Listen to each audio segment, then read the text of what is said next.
Buenas noches, hermanos y hermanas. Es el hermano Salvador Sánchez. Les saludo, deseando que la gracia del Señor sea la fortaleza de cada uno de ustedes. Agradecemos a Dios por la oportunidad que Él nos da de estar reunidos para otro tiempo más de enseñanza. Así que vamos a empezar haciendo una oración porque reconocemos nuestra necesidad de que Dios nos dirija. Así que empecemos. Padre, queremos en esta hora agradecerle su misericordia, Padre, al darnos eh, un día más de vida y una oportunidad para poder enseñar, Padre, su palabra.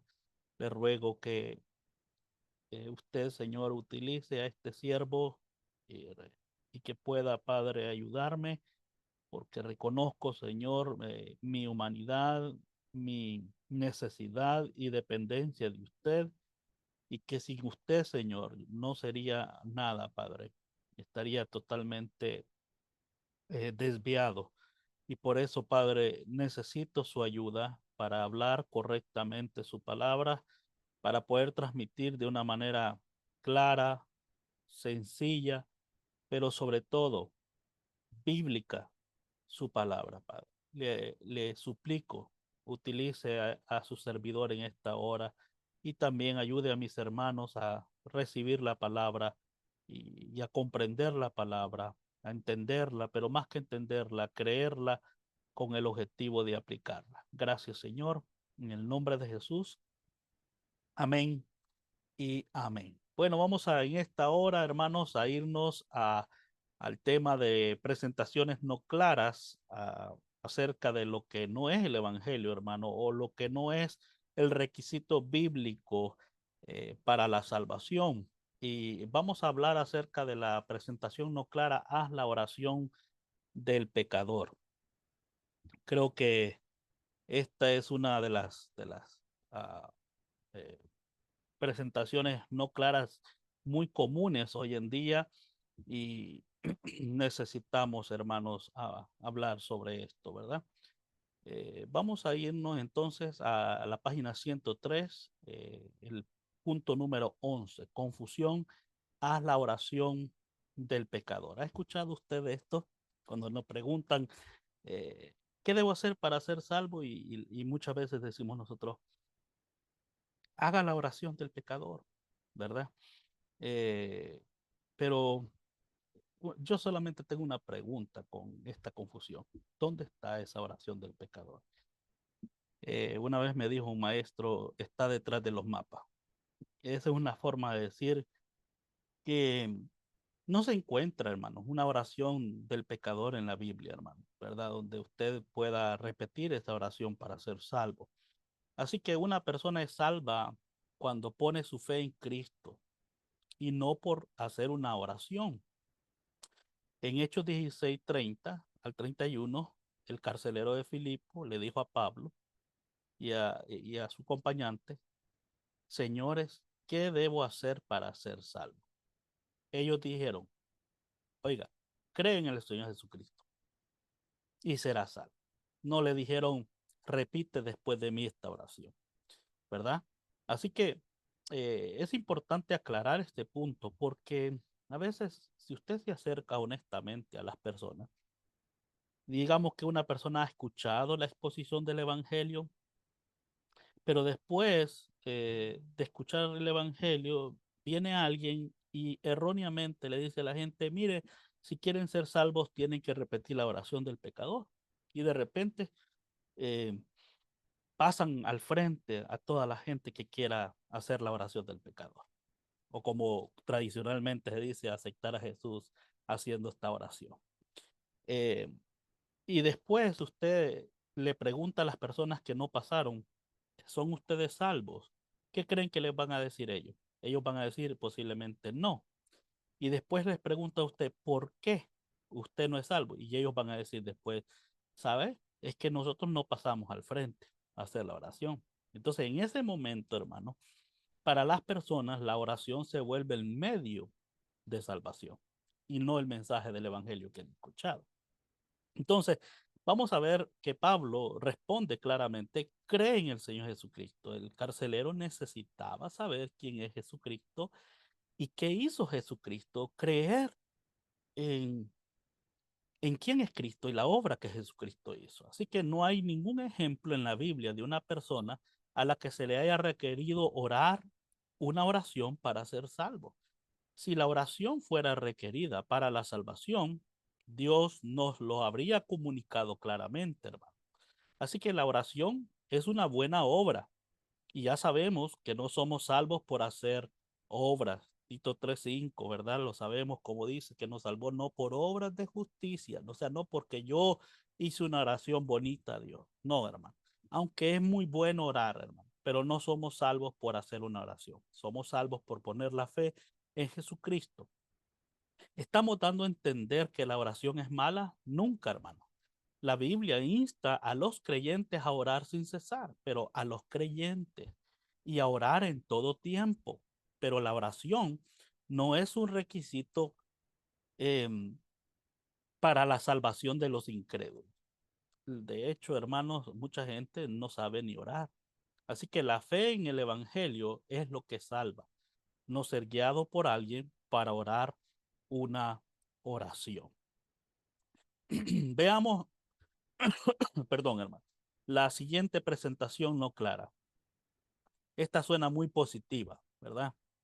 Me recuerda el eslogan de una camisa que le dicen a la gente, dile sí a Jesús, ¿verdad? Es una frase muy, muy positiva. Pero vamos a ver esta confusión. Simplemente di sí a Jesús. Mientras esto puede parecer una respuesta muy positiva o muy amena al mensaje del Evangelio, decirle sí a Jesús no es sinónimo de creer en el Señor Jesucristo y será salvo. Esta declaración es confusa, hermano, ya que no especifica qué debemos creer la muerte y resurrección de Cristo para la salvación. Muchas personas bien intencionadas llegan a convencerse fácilmente de que van al cielo en, en base a una actitud positiva hacia Jesús. La salvación no se basa en un sí como una declaración al Señor. ¿A qué exactamente le estaría diciendo una persona que sí? Si decirle sí al Señor fuera parte de un tipo de promesa o voto al Señor, entonces sería una obra humana. Sabemos por la palabra de Dios que nuestras obras no nos salvan. Como ya leímos en Tito 3:5, nos salvó no por obras de justicia que nosotros hubiéramos hecho. Así que aunque usted haga eslogan de dile sí a Jesús en una camisa, no es ese eslogan que salva a una persona. La persona necesita saber por qué Cristo murió, quién es Jesucristo, y necesita creer en esa obra, confiar solamente en esa obra y quién es Jesucristo. De hecho, Mateo 7:22 al 23 habla de personas que eran muy positivas hacia el Señor. O sea, estas personas, hermanos, de las cuales Jesús mismo habla en Mateo 7:22, eran los falsos profetas. Ellos no tenían problema con Jesús, ¿verdad? Ellos no tenían problemas en utilizar el nombre de Jesús para hacer muchas cosas buenas. Mire lo que dice Mateo 7:22 al 23. Muchos me dirán en aquel día, Señor, Señor. ¿Hasta cómo llamaban a Jesús? Señor, Señor. Y dice, no profetizamos en tu nombre, y en tu nombre echamos fuera demonios, y en tu nombre hicimos muchos milagros. Oiga, y en tu nombre. Dile sí a Jesús. Y entonces les declararé, nunca os conocí, apartados de mí, hacedores de maldad.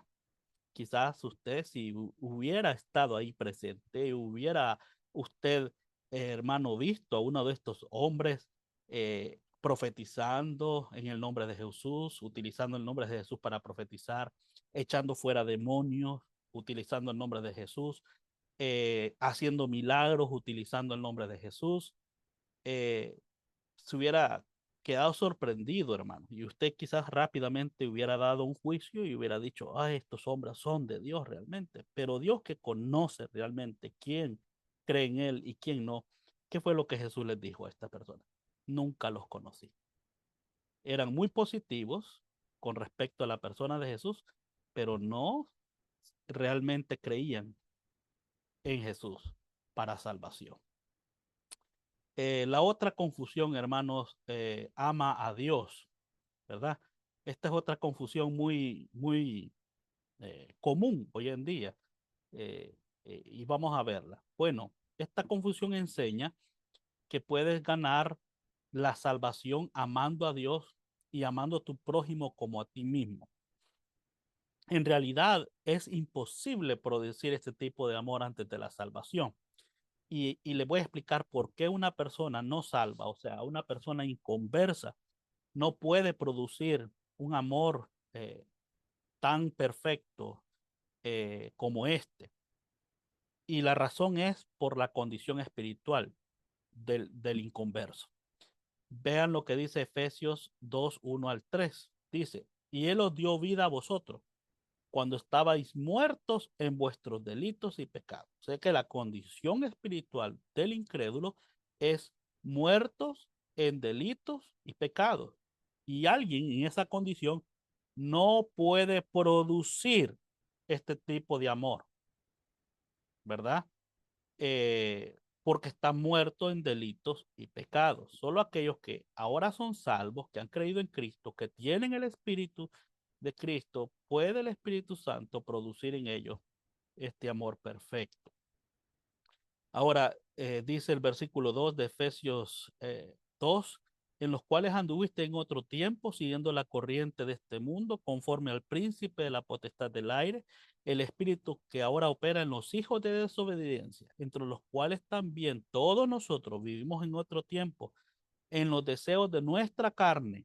¿Y qué produce la carne? La naturaleza pecaminosa produce enojo, ira, odio, hermano, haciendo la voluntad de la carne, no del espíritu, porque no tienen el espíritu, y de los pensamientos. Y éramos por naturaleza hijos de ira, lo mismo que los demás. ¿Ves el punto aquí? Entonces, es imposible producir este tipo de amor. Un converso no lo puede producir. Este mensaje falso del Evangelio sale de una mala interpretación en cuanto al pasaje de Deuteronomio 6:5, donde el mandamiento del Señor a los padres en el pueblo de Israel es: amarás a Jehová tu Dios de todo tu corazón y de toda tu alma y de todas tus fuerzas. Entonces ellos dicen que este mandamiento es algo que debe de cumplir el inconverso, pero el contexto aquí es Dios hablando con los padres sobre la responsabilidad que tiene un padre de enseñarle los mandamientos de Dios a sus hijos para las próximas generaciones. ¿Qué es lo que debe de hacer? Bueno, el padre debe amar a Jehová, el hijo debe de ver en sus padres que sus padres aman a Jehová primero, con todo el corazón, con todo el alma y con toda la fuerza. ¿Por qué es importante que los padres cumplan este mandamiento? Hay un propósito por el cual el Señor les dijo que ellos debían de repetir los estatutos a sus hijos cuando se levanten, cuando anden por el camino, que los escribieran en los dinteles de las puertas, que se lo recordaran cuando se acuesten, cuando anden por el camino con ellos. ¿Por qué los padres deben cumplir con esta tarea asignada? El Salmo 78:5 dice, Él estableció testimonio en Jacob y puso ley en Israel, la cual mandó a nuestros padres que la notificasen a sus hijos. ¿Con qué objetivo? Para que lo sepan las generaciones venideras y los hijos que nacerán y los que se levantarán lo cuenten a sus hijos. Y el propósito final, ¿cuál es? A fin de que pongan en Dios su confianza y no se olviden de las obras de Dios, que guarden sus mandamientos. Entonces, lo que Dios quiere lograr al final de la instrucción que un padre da acerca de la Biblia, de la palabra de Dios a un hijo, es que esa instrucción que el padre da termine en que el hijo ponga en Dios su confianza y no se olvide de lo que Dios quiere para él ahora como salvo, ¿verdad? Entonces, el contexto aquí es el papel de un padre para con el hijo. No es un mandamiento para el inconverso para ser salvo. Es un mandamiento para un padre creyente sobre la responsabilidad que tiene de enseñar los estatutos de Dios, la palabra de Dios, para que sus hijos conozcan de Dios y puedan poner en Dios su confianza. Bien, aunque Jesús dijo que este era el más grande mandamiento en Lucas 10:27, él no implicó que una persona pudiera ganar la salvación por obedecer este mandamiento. Hay muchos mandatos similares dados en la palabra de Dios, pero estos son para que los hijos de Dios obedezcan, no los incrédulos. Así que es creer las buenas nuevas acerca de Jesús que salva el alma, no amar a Dios y a los demás. Eso es algo que Dios quiere producir en los creyentes desde que son pequeños, a través de la instrucción de los padres. Así que solo para hacer un comentario rápido sobre esto, los responsables de la salvación de sus hijos no son los líderes de la iglesia. Los principales responsables son los padres. Dios ha dado hijos a los padres para que ellos sean los responsables de dar a conocer a Dios, que conozcan a través de la enseñanza bíblica de ellos a sus hijos lo que es el evangelio. Por eso los padres debemos conocer el evangelio, hermano. Vamos a ver otra confusión. Toma tu cruz. Hablando de presentaciones no claras. Toma tu cruz. Esta es una confusión muy común, donde le dice, ¿qué debo hacer para ser salvo? Tome su cruz, hermano, le dice, ¿verdad? Y parece que ese tome su cruz se vuelve como un sinónimo de que usted para ser salvo tiene que sufrir para ser salvo. Pero nuevamente, hermano, si queremos entender el significado correcto de algo, siempre debemos ver el contexto. Y el contexto, hermanos, siempre tiene que ver quién era la audiencia, quién estaba hablando, quiénes estaban escuchando, ¿verdad? En qué momento, en qué contexto histórico, ¿verdad? Cultural. Todo eso, hermano, es importante siempre verlo a la luz de la escritura. Vamos a ver esta confusión, tome su cruz. Sigue a Jesús y tome tu cruz. Es importante entender el contexto entonces de Mateo 16:24 al 26. Vamos a leerlo. Dice, entonces Jesús, oiga, Jesús dijo a sus discípulos, si alguno quiere venir en pos de mí, niéguese a sí mismo. Primero, ¿a quién se estaba refiriendo Jesús? ¿Con quiénes estaba Jesús en ese momento hablando? ¿Con incrédulos o con creyentes? Dice aquí, a sus discípulos. Y subraye eso, por favor, ¿verdad? Entonces, leo el texto. Si alguno quiere venir en pos de mí, niéguese a sí mismo, tome su cruz y sígame, porque todo aquel que quiera salvar su vida la perderá. Y todo el que pierda su vida por causa de mí la hallará. Porque ¿qué aprovechará al hombre si ganare todo el mundo y perdiere su alma? ¿O qué recompensa dará el hombre por su alma? Así que, hermanos, las instrucciones de Cristo son al discípulo creyente, no para su justificación, puesto que ellos ya creyeron en Cristo, ¿verdad? Entonces, el punto aquí es el deseo de seguir a Jesús.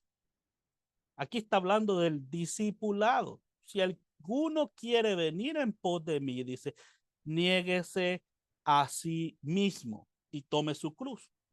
La palabra niéguese aquí, hermano, es la palabra griega aperniomai, y significa negar completamente que se conoce a una persona o no prestar atención a ella. Y es un mandato imperativo a no dar lugar al yo a la hora de elegir servir a Cristo. Cuando se trata de seguir a Cristo o servir a Cristo, hermano, de ser un discípulo de Jesucristo, hermano, usted no puede seguir a Cristo poniendo o anteponiendo su yo antes que los intereses de Dios. Usted no puede ser un discípulo de Cristo, hermano, efectivo si usted pone sus intereses primero, antes que los de Cristo. Así que, ¿qué tenían que hacer estas personas? Bueno, negar el yo en sus vidas, seguir a Cristo las instrucciones de quien los iba a discipular y tomar la cruz. Bueno, esa frase de tomar la cruz, hermano, tiene varias interpretaciones hoy en día. Según una nota histórica, la cruz era un instrumento de muerte para los delitos capitales, ¿verdad? Y era muy temida por su tortura insoportable. Ahora, pero ¿por qué el Señor utiliza la imagen de la cruz?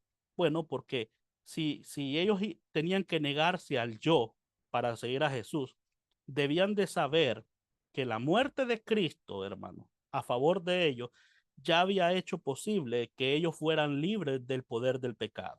Una persona esclava del pecado o de su naturaleza pecaminosa no puede, hermanos, tener la capacidad de decir no a su yo.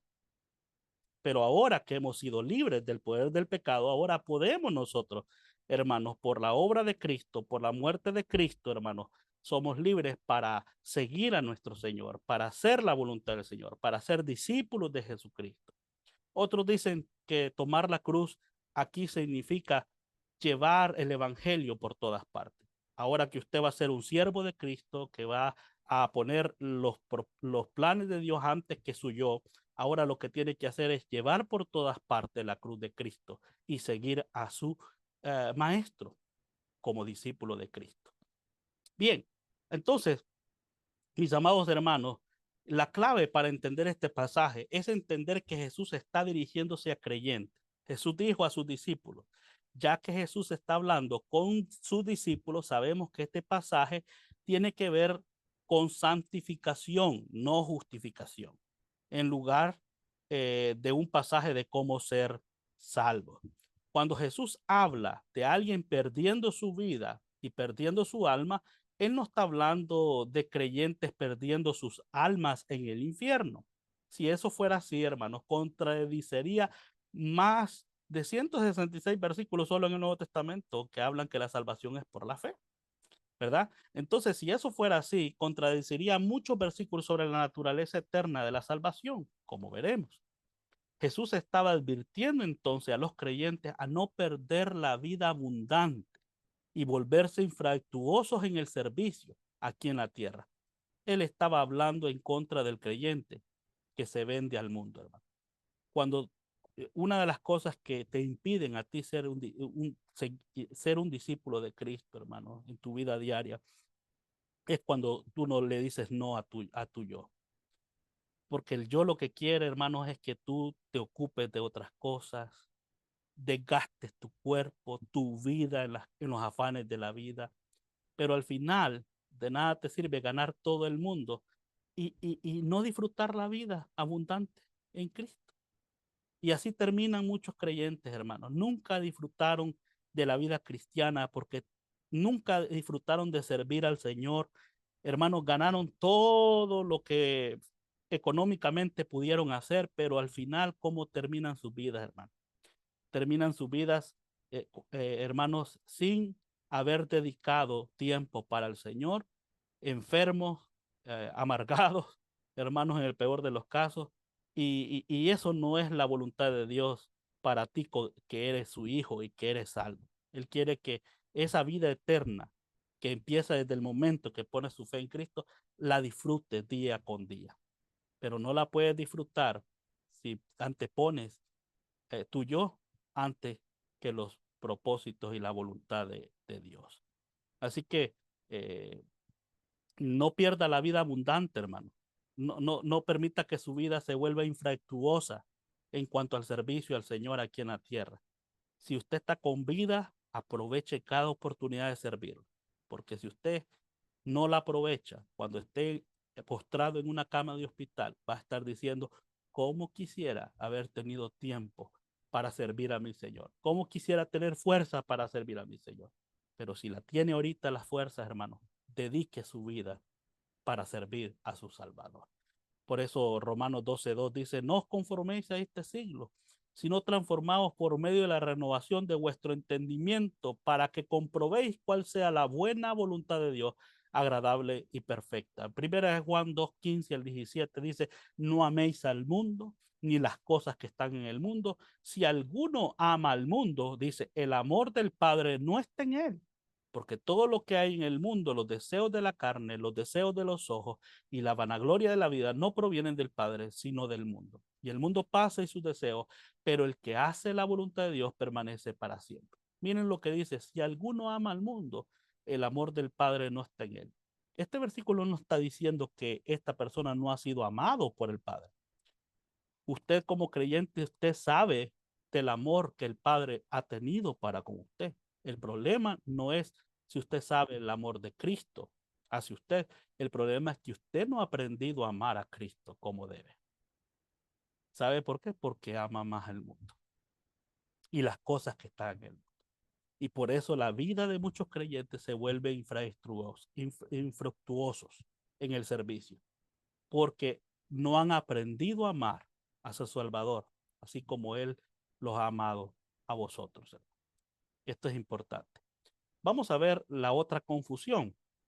Haz a Cristo el Señor de tu vida. ¿Qué debo hacer para ser salvo? Haga a Cristo el Señor de su vida. Bueno, vamos a ver. Haz a Cristo el Señor de tu vida es igual a decirle sométete al señorío de Jesús. Si quieres ser salvo, tienes que someterte al señorío de Jesús. Vamos a ver. Es cierto que para ser salvo debes creer que Jesús es el Señor Dios. O sea, Juan 8:24 dice, por eso dije que moriréis en vuestros pecados, porque si no creéis que yo soy, o sea, Él, en vuestros pecados moriréis. El título de Jesús, Cristo, significa que Jesús es el Señor. En Mateo 16:16, cuando Jesús le pregunta a Pedro quién era él, ¿cómo responde Pedro? Pedro responde, tú eres el Cristo, el Hijo del Dios viviente. O sea, Pedro identificó a Jesús como el Mesías, aquel de quien las escrituras hebreas enseñaban quien no era un mero hombre, sino el Hijo del Dios viviente, el Cristo, el Mesías, el Señor que ellos estaban esperando, ¿verdad? Mateo 16:16, Pedro reconoce la deidad de Cristo con la frase, el Hijo del Dios viviente. Sería absurdo confiar en Jesús para la salvación si pensaras que él fuese simplemente un humano ordinario y pecador como tú. Entonces, es cierto que una persona debe de saber que Jesús es el Señor, o sea, que Él es no solamente un humano, sino que Él es el Salvador, el Señor, el Dios Todopoderoso, que Él es Dios hecho hombre. Sin embargo, si bien debes creer que Cristo es el Señor, Dios, a fin de ser salvo, hacerlo Señor de tu vida no te salvará. Si ese fuera el caso, tu salvación no estaría basada en la obra terminada de Cristo, sino en la adición de tu obra de convertirlo en tu Señor.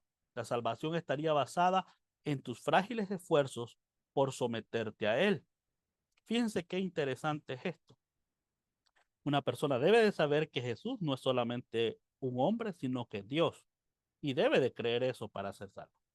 Pero no significa que eso es igual a que Cristo sea tu Señor. ¿En qué sentido, hermano? ¿Puede una persona inconversa someterse al señorío de Cristo? Esa es la pregunta. ¿Puede? No, no puede. ¿Por qué no puede? Porque él está esclavo de su naturaleza pecaminosa. Y una persona esclava de la naturaleza pecaminosa no se puede someter al señorío de Cristo. O sea, hermano, ¿quién podría entonces someterse? Con que para el creyente que ahora ya ha sido liberado del poder del pecado, someterse le resulta a veces, hermanos, a algo no de constancia en la vida. Imagínense para el inconverso, ¿verdad? ¿Cómo podría someterse? El inconverso es esclavo de su naturaleza pecaminosa, ¿verdad? Es esclavo de Satanás. No puede cumplir el inconverso con este requisito. Hacer a Cristo el Señor de tu vida no es una decisión que tomas momentos antes de creer. ¿Cómo puede un incrédulo que está muerto en delitos y pecados, como vimos en Efesios 2, 1 al 3, bajo el control de Satanás y sin el Espíritu de Dios en su vida, honestamente y con éxito, prometer sumisión al señorío de Cristo? Si hacer a Jesús el Señor de tu vida fuera un requisito para la salvación, nadie podría ser salvo. ¿Qué entiende la gente cuando dice que Cristo debe de ser el Señor de tu vida? O sea, mucha gente entiende esa frase como decir que quien manda ahora en tu vida es Jesucristo y que tú debes obedecer a tu Señor en todo. Pregunto, ¿a cuántos obedecen a Cristo en cuanto a la administración del tiempo? Hay gente que ni el tiempo que debe de darle Dios se lo da. ¿Es Cristo el Señor de tu vida en tus finanzas? ¿Dónde está Cristo en tus finanzas? ¿Es el Señor de tu vida? ¿Es Cristo el Señor de tu vida en tu familia? ¿Es Cristo quien gobierna tu hogar, hermano? Incluso es Cristo quien domina y gobierna todas tus decisiones. ¿Se dan cuenta el punto ahora? Qué difícil sería entonces para una persona si el requisito fuera hacer al Señor de su vida. ¿Cómo podría ser salvo? No podrían, hermano. Entonces, el señorío es una cuestión de discipulado para el creyente. Cuando una persona ya pone su fe en Cristo y ahora ha sido salva por la obra de Cristo, de la pena del pecado y del poder de su naturaleza pecaminosa, ahora esa persona ya no es esclava de su naturaleza pecaminosa y puede decidir someterse a la voluntad de Cristo en su vida diaria. Entonces sabemos que el Señor Jesucristo quiere ser el Señor de cada miembro de su cuerpo, o sea, de cada creyente. Él inicia este proceso de por vida en el momento en que una persona cree en Él. Y Él promete continuar trabajando hacia este objetivo. Pero recuerde que quien hace todo en nuestra vida, hermano, es el Señor. Mire lo que dice Filipenses 1:6. Estando persuadido de esto, que el que comenzó en vosotros la buena obra, la perfeccionará hasta el día de Jesucristo. Qué importante es que los creyentes entiendan esto, porque cuando los creyentes no entienden esto y ellos están en sus propios esfuerzos, hermanos, queriendo someterse a la voluntad del Señor, ellos fracasan y se frustran y miran como algo imposible que ellos algún día puedan cambiar. Pero cuando entendemos, hermanos, que nuestra salvación, pero también nuestra santificación es por la obra de Cristo y por la obra que Él va a hacer en nosotros, en nuestra vida diaria, hablando de la santificación, podemos estar persuadidos de esto, que así como comenzó la obra, la va a perfeccionar hasta el día de Jesucristo. ¿Y sabe cuándo va a ser ese momento? Cuando Cristo venga y transforme este cuerpo por un cuerpo glorificado. Ahí vamos a tener un cuerpo perfecto. Ahí se va a cumplir aquel versículo que dice que Dios viene por una iglesia sin manches, sin arruga. Ahorita, hermano, nosotros tenemos muchas fallas, hermano. A veces fallamos en cuanto a hacer la voluntad del Señor. Por eso debemos aprender cómo vivir la vida cristiana y eso es lo que vamos a estar viendo más adelante. Así que sabemos que el Señor Jesucristo quiere ser el Señor de cada miembro de su cuerpo. Él inicia este proceso de por vida en el momento en que una persona cree en Él. Y Él mismo promete continuar trabajando hacia ese objetivo. Recuerde lo que dice, Él va a perfeccionar hasta el día de Jesucristo. Él va a hacer la obra. Como creyentes, todos luchamos con el pecado o la naturaleza pecaminosa. Y a veces nos encontramos luchando contra el señorío de Jesucristo en alguna área de nuestra vida, ¿verdad? Hay hermanos que dicen, no, si yo sé que lo que Dios quiere para mí es esto, que yo sé, pero es que mire, luchan contra la voluntad del Señor muchas veces. Y Pablo habló de esa lucha, ¿verdad? En Romanos 7:18, donde Pablo dice, yo sé que en mí, y esto es en mi carne, no mora el bien, porque el querer el bien está en mí, pero no el hacerlo. A veces terminamos haciendo lo que no queremos o lo que Dios no quiere, ¿verdad? Entonces, es interesante esto. Sin embargo, cuando de manera consistente presentamos los miembros de nuestro cuerpo como instrumentos de justicia al Señor, el señorío de Cristo sobre nuestras vidas aumenta. Entonces, usted necesita cómo vivir la vida cristiana. Y vamos a estar hablando más sobre Romanos 6, 19 al 22 más adelante. Veamos la última confusión para terminar mi tiempo, hermano. La confusión número 16, que dice solo ten fe. Veamos esta confusión. Decirle a un incrédulo que solo tenga fe, es decir, una vibra positiva hacia Dios o hacia la vida. Es confuso porque el objeto de la fe no está establecido o claramente definido. Muchas personas creen erróneamente que serán salvas porque tienen optimismo positivo acerca de la vida o acerca de Dios. Lamentablemente, este es un error fatal. De hecho, hermanos, todas las personas tienen fe. La pregunta que debemos hacernos es ¿en quién está depositada la fe? ¿Está depositada en el objeto correcto o en la persona correcta, o sea, Jesucristo? ¿En la obra correcta, la obra de Jesucristo, o en la obra de ellos? Entonces, es importante decirle no podemos decirle a un incrédulo, solo tenga fe, ¿verdad? Como que sonara eso como decirle, sea positivo hacia Dios o hacia la vida, de que usted va a ser salvo. No, hermano. Debemos explicarle a esa persona que el valor de la fe depende del objeto de su fe. Tu fe será tan importante dependiendo cuál sea el objeto donde tú pones la fe, ¿verdad? Entonces Jesucristo debe de ser el objeto de la fe. El concepto de tener fe es bíblico, pero para la salvación, la fe debe estar específicamente en Cristo. Vean lo que dice San Juan 6:29. Respondió Jesús y le dijo, esta es la obra de Dios, que creáis en Él, que Él ha enviado. Bueno, muchos fariseos pensaban que para ser salvos debían de obrar la ley, ¿verdad? Pero Jesús les dice, si ustedes quieren obrar, ustedes deben de saber entonces cuál es la obra que Dios quiere que ustedes tengan. ¿Y cuál es la obra que Dios quiere para ustedes? La obra de que creáis en aquel que ha enviado. Esta es la obra de Dios, que creáis en aquel que ha enviado. Así que lo único que el Señor quiere de ustedes es que ustedes pongan su fe en Él. Porque muchos tenían fe, pero ellos tenían la fe en el objeto incorrecto. Ellos tenían la fe en su capacidad de cumplir o no cumplir los mandamientos de Dios. Para muchos pensadores modernos, Jesús es un buen hombre indefinido o un buen ejemplo.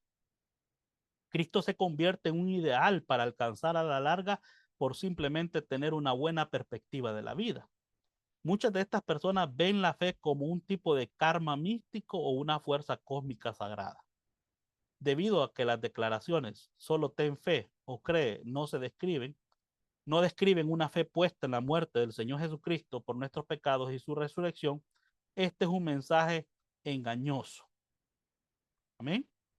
Bien, ¿qué es lo que Pablo le dijo al carcelero de Filipo en Hechos 16? Cuando el carcelero le pregunta, ¿qué debo de hacer para ser salvo? Pablo responde, cree en el Señor Jesucristo y serás salvo. Entonces, ¿cuál es el objeto de la fe? El Señor Jesucristo, su obra.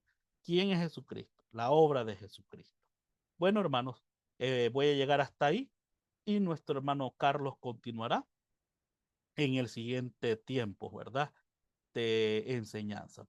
Oremos en esta hora. Padre, quiero agradecerte por la oportunidad que tú me diste de enseñar, Señor, acerca de estas confusiones o, Padre, cosas que escuchamos y que no son bíblicas, Padre, y que a veces se dan como respuestas a la pregunta ¿qué debo de hacer salvo? Pero no son respuestas bíblicas. Permite, Señor, que podamos comprender, entender y creer, Padre, la verdad de las Escrituras, que podamos estar completamente seguros que el requisito bíblico para la salvación es fe solamente en Jesucristo y en su obra. Gracias, Señor, por esta verdad bíblica que tú nos has enseñado. En el nombre de Jesús. Amén y amén. Bueno.